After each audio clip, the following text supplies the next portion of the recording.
ಇವತ್ತು ನನ್ನ ಜೊತೆ ಇರೋ ವಿಶೇಷ ಅತಿಥಿ ಖ್ಯಾತ ಪರಿಸರ ತಜ್ಞರು, ಹೆಸರಾಂತ ಸಿನಿಮಾ ನಿರ್ದೇಶಕರು, ನಟರು ಆಗಿರುವಂತ ಸುರೇಶ್ ಹೆಬ್ಳೇಕರ್ ಅವರು. ಸರ್, ಕಾರ್ಯಕ್ರಮಕ್ಕೆ ಸ್ವಾಗತ. ನಮಸ್ಕಾರ ಸರ್. ನಿಮ್ಗೆ ಕಾಫಿ ಇಷ್ಟ ಆಗತ್ತಾ? ನಾನು ಹೆಚ್ಚು ಟೀನೇ ಕುಡಿಯೋದು, ಕಾಫಿ ಕುಡಿಯೋಲ್ಲ. ನಮಗೆ ನಮ್ಮ ಉತ್ತರ ಕರ್ನಾಟಕ ಧಾರವಾಡದ ಕೆಲವೊಂದು ಚಟಗಳು ಅಭ್ಯಾಸ, ಸೊ ಆದ್ದರಿಂದ ಟೀನೇ ನಾನು ಹೆಚ್ಚು ಕುಡಿಯೋದು. ಬೆಂಗಳೂರಿಗೆ ಬಂದರೂ ಟೀನೇ ಇಷ್ಟ? ಹೌದು ಹೌದು. ಅಂದರೆ ನಮ್ಮ ಕಡೆಗೆ ಕಾಫಿ ಕುಡಿಯೋದು ಅಂತಂದರೆ ಯಾವಾಗ ನಿಮಗೆ ಹುಷಾರಿಲ್ವೋ, ಜ್ವರ ಗಿರ ಬಂದಿರ್ತಾರೆ ಅವಾಗ ಮಾತ್ರ ಕಾಫಿ ಸ್ಟ್ರಾಂಗ್ ಇರ್ತದೆ, ಜ್ವರ ಬಂದಾಗ ಕಾಫಿ ಕುಡಿಬೇಕು ಅಂತ. ಇಲ್ಲ ಅಂತಂದರೆ ನಾರ್ಮಲಿ ನಾವು ಟೀ ಕುಡಿಯೋದೆ, ಅದೇ ಅಭ್ಯಾಸ.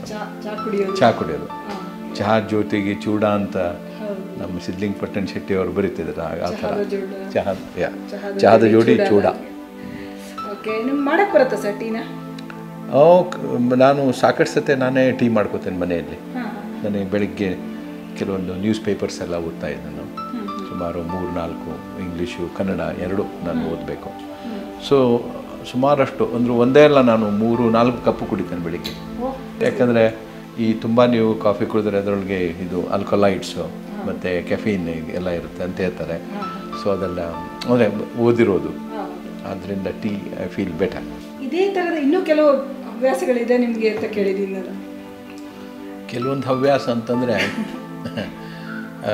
ಬಹುಶಃ ಒಂದೊಂದು ಸರ್ತಿ ಅಂದರೆ ನಾನು ಈ ಸ್ವಲ್ಪ ಪರಿಸರದೊಳಗೆ ಇಂಟ್ರೆಸ್ಟ್ ಇದ್ದಾಗ, ಅಥವಾ ನಾವು ಬಾಲ್ಯದಿಂದಲೇ ನಮ್ಮ ಧಾರವಾಡನಲ್ಲಿ ನಾವೆಲ್ಲ ಮಕ್ಕಳು ಅಂದರೆ ಸ್ಕೂಲ್ನಲ್ಲಿ ರಜೆ ಎಲ್ಲ ಬಂದಾಗ ನಾವು ಕೆಲಿಗೆರೆ ಅಂತ ಸ್ವಿಮ್ಮಿಂಗ್ ಹೋಗ್ತಾಯಿದ್ವಿ.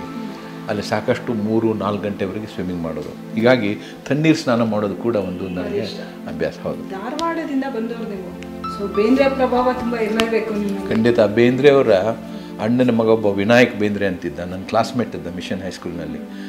ಸೊ ಅವನ ಜೊತೆಗೆ ನಾನು ಯಾವಾಗಾದರೂ ರಜೆ ದಿನದಲ್ಲಿ ಬೇಂದ್ರೆಯವ್ರ ಮನೆಯಲ್ಲಿ ನಾನು ಇರ್ತಿದ್ದೆ. ಅಂದರೆ ಸುಮಾರಷ್ಟು ಕಾಲ ಕಳೀತಿದ್ದೆ ಬೇಂದ್ರೆಯವ್ರ ಜೊತೆಗೆ. ನಾನು ನೋಡಿದ್ದೇನೆ ಅವರು ಒಡನಾಟ ಸಾಕಷ್ಟು. ಅವರು ಬೆಳಗ್ಗೆದ್ದು ಪೂಜೆ ಮಾಡೋರು, ಅವರು ಆಮೇಲೆ ಕಂಪೌಂಡ್ನಲ್ಲಿ ಓಡಾಡೋದು ನಮಗೆ ಭಾಳ ಅವ್ರನ್ನ ಕಂಡಾಗ ಒಂದು ಮಜಾ ಅನಿಸೋದು. ಅವರು ಟೋಪಿ ಗಿಪಿ ಹಾಕ್ಕೊಂಡು ಆಮೇಲೆ ಮಾಡ್ತಿದ್ದೆ ನಾನು. ಅಂದರೆ ಗೊತ್ತಾಗಿದೆ, ಅವರು ಆಲ್ ಇಂಡಿಯಾ ರೇಡಿಯೋ ಸ್ಟೇಷನ್ನಲ್ಲಿ ಡೈರೆಕ್ಟರ್ ಆಗಿದ್ದರು AIR ಅಲ್ಲಿ. ಸೊ ಒಂದೊಂದು ಸತಿ ಹಿಂಗೆ ಮಳೆಗಳೇ ಬಂದಾಗ ಅವ್ರು ಕ್ಯಾನ್ವಾಸ್ ಶೂ ಹಾಕ್ಕೊಂಡೆಲ್ಲ ಹೋಗೋರು. ಅದು ಕ್ಯಾನ್ವಾಸ್ ಶೂ ಒಂಥರ ಸೌಂಡ್ ಮಾಡೋದು, ಪೊಚಕ್ ಪೊಚಕ್ ಅಂತ. ನಾವು ಹಾಗೇ ಅವರು ಹಿಂದೆ ಸೌಂಡ್ ಮಾಡ್ತಾ ಹೋಗೋರು. ಆ ಥರ ಅವ್ರು ಹೇಗೆ ನಡೀತಾರೋ ಹಾಗೆ ಅವರು ಅವ್ರಿಗೆ ಗೊತ್ತಾಗ್ತಿದ್ದಿಲ್ಲ. ಒಮ್ಮೆ ನೋಡೋರು ಏನು ಸಫಲ ಆಗ್ತದೆ ಅಂತ ಹಂಗೆ ಅವ್ರು ಸುಮ್ಮನೆ ಬಿಟ್ಬಿಟ್ಟು. ಖಂಡಿತ. ನಾನು ಈಗ ಅದು ನಾನು ಒಂದು ಅವ್ರದ್ದು ಕವನ, ಒಂದು ಕವಿತೆ ನನಗೆ ತುಂಬ ಇಷ್ಟ ಆಗಿದ್ದು. ನಾನು ಆಘಾತ ನನ್ನ ಸಿನಿಮಾದಲ್ಲೂ ಕೂಡ ಅದನ್ನು ಉಪಯೋಗಿಸಿದೆ.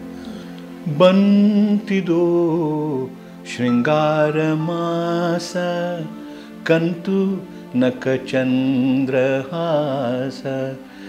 ಎಂತು ತುಂಬಿತಾಕಾಶ, ಕಂಡವರನು ಹರಸಲು ಬಂತಿದೋ ಶೃಂಗಾರ ಮಾಸ. ತುಂಬ ಚೆನ್ನಾಗಿ ಹೇಳಿದ್ರಿ. Thank you. ಅದು ಎಲ್ಲ ಒಮ್ಮೆಲೆ ನೀವು ಹೇಳಿದೆಲ್ಲ ಅದ ತಕ್ಷಣ ಅದು ಭಾಳ ಅಂದರೆ ಸ್ವಲ್ಪ ನಡುಗು ಇತ್ತು. ಸರ್, ಸಿನಿಮಾ ಅಂದ ತಕ್ಷಣ ನಮಗೆ ನಿಮ್ಮ ಹಳೆ ಸಿನಿಮಾಗಳೆಲ್ಲ ನೆನಪು ಬರುತ್ತೆ. ಯಾಕೆ ಮತ್ತೆ ಸಿನಿಮಾ ಮಾಡ್ತಿಲ್ಲ ನೀವು? ಭಾಳ ಜನ ಇದು ಪ್ರಶ್ನೆ ಕೇಳಿದ್ದಾರೆ ನನಗೆ. ಪ್ರಶ್ನೆ ಸರ್, ನನಗೇನು ಅಂತಂದರೆ, ಒಂದು ಸಿನಿಮಾ ಮಾಡಬೇಕಂದ್ರೆ ಸುಮಾರು 1 ವರ್ಷ ಕಳಿಬೇಕು. ಅದು ಅದರ ಕಥಾವಸ್ತು ಆಗಲಿ, ಆಮೇಲೆ ಸ್ಕ್ರಿಪ್ಟ್ ಬರಿಬೇಕು, ಈ ಡೈಲಾಗ್ಸು ಅದ್ರ ಜೊತೆ ಕೂತ್ಕೋಬೇಕು, ಲೊಕೇಶನ್ಸ್ ನೋಡಬೇಕು, ಆರ್ಟಿಸ್ಟನ್ನು ಹುಡುಕಬೇಕು, ಶೂಟಿಂಗ್ 1-2 ತಿಂಗಳಾಗುತ್ತೆ. ಅದಾದಮೇಲೆ ಅದನ್ನು ಎಡಿಟಿಂಗು, ಮ್ಯೂಸಿಕ್ಕು, ಅದಾದಮೇಲೆ ಥಿಯೇಟ್ರ್ ಹುಡುಕೋದು, ಡಿಸ್ಟ್ರಿಬ್ಯೂಟ್ರು, ಇವೆಲ್ಲ ಹಿಂದೆ. ಈಗ ಅಷ್ಟು ಕಷ್ಟ ಆಗಲಿಕ್ಕಿಲ್ಲ. ನನಗೊಮ್ಮೆ ಅನ್ನಿಸ್ತು, ಸುಮಾರು 1 ವರ್ಷ ಒಂದು ಸಿನಿಮಾ ಮಾಡೋದಕ್ಕೆ ಹೋಗ್ಬಿಡ್ತಲ್ಲಪ್ಪ. ಮತ್ತು ಅಕಸ್ಮಾತ್ ಆಗಿ ಅದೇನೋ ಸರಿ ನಡಲಿಲ್ಲ ಅಂತಂದರೆ ತುಂಬ ಬೇಜಾರಾಗುತ್ತೆ. ಆಮೇಲೆ ಅಷ್ಟೊಂದು ಹಣ ಹೋಗುತ್ತೆ. ಏನಾಗಿದೆ ಅಂತಂದರೆ, ಅದು ನಾನು ಕೂತ್ಕೊಂಡು ಒಂದು ಕಾನ್ಸಂಟ್ರೇಟ್ ಮಾಡಿ ಫೋಕಸ್ ಮಾಡಿ ಬರೋದು ಶುರು ಮಾಡೋದು ಅದು ಯಾಕೋ ಆಗ್ತಾಯಿಲ್ಲ. ಮಾಡೋಣ, ಈಗ ನೆಕ್ಸ್ಟು ಖಂಡಿತವಾಗಿ ಮಾಡಬೇಕು ಅಂತಿದ್ದೇನೆ. ಅದು ಇನ್ನು ಟೈಮ್ ಗೊತ್ತಾಗಿಲ್ಲ, ಬಟ್ ಬಹುಶಃ ಮಾಡ್ತೇವೆ ಆದಷ್ಟು ಬೇಗ. ನಾವು ಕಾಯ್ತಾ ಇರ್ತೀವಿ ನಿಮ್ಮ ಹೊಸ ಸಿನಿಮಾಕ್ಕಾಗಿ. Thank you. ಮತ್ತು ಅದು ಬರಲಿ, ಯಶಸ್ವಿ ಆಗಲಿ ಅಂತ ಹಾರೈಸ್ತೀನಿ. ಇದು ಈ ಹೊತ್ತಿನ ವಿಶೇಷ. ನಾಳೆ ಮತ್ತೊಬ್ಬ ವಿಶೇಷ ಅತಿಥಿಯೊಂದಿಗೆ ಮತ್ತೆ ಬೈಟು ಕಾಫಿ ಕಾರ್ಯಕ್ರಮದಲ್ಲಿ ಹಾಜರಾಗ್ತೀವಿ. ನಮಸ್ಕಾರ.